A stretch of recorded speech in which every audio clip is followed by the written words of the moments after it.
waftigan ayaa garowa kaga qayb galay shirka shanaad ee golaha guddoonada baarlamaanka dowladda federaalk ee Soomaaliya iyo kuwa maamul goboleedyada waxaana looga arrinsanayay xoojinta wada shaqaynta golayaasha xeer dejinta ee dalka Soomaaliya. waftigan waxaa garoonka ku sagootiyay gudoomiyaha baarlamaanka dowladda Puntland ku-xigeenkiisa labaad xeer ilaaliyaha guud ee dowladda Puntland iyo xubno ka tirsan golaha baarlamaanka. gudoomiyaha baarlamaanka ee dowladda Puntland Cabdixakiin Maxamed Axmed Dhoobo ayaa sheegay inuu aad ugu faraxsan yahay inuu guul ku soo dhamaaday shirkii golaha uga socday magaalada Garowe. ku sagootii doona insha Allah goor dhowna bixi doona gudoomiyaashii golayaasha xeer dejinta oo uu hogaaminayo golaha shacabka gudoomiye Mahad Cabdulla Cawad gudoomiye ku-xigeenka labaad ee golaha shacabka dowladda federaalka oo halkan u joogay shirkii shanaad ee golayaasha xeer dejinta oo soo gabagaboobay shalay laguna qabtay Garowe marka insha Allah maantana ay ku laaban doonaan caasimadda dalka ee Muqdisho iyo fadhiyadoodii kadibna haddii loo qaraado marka waan sagootiyeynaa insha Allah aad baan ugu faraxsanahay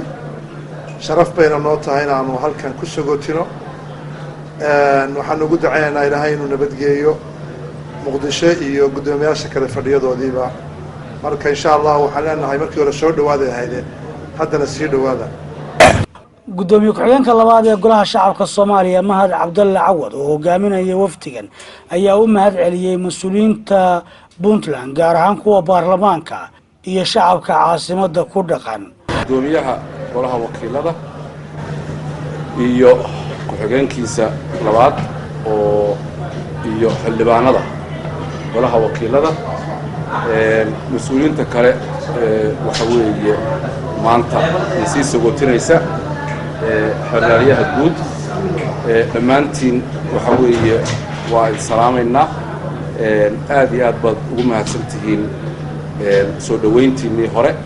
muddadii aan joognay oo shaqada halkan nooga socotay sidii wanaagsanayd waxa weeye naloo hayay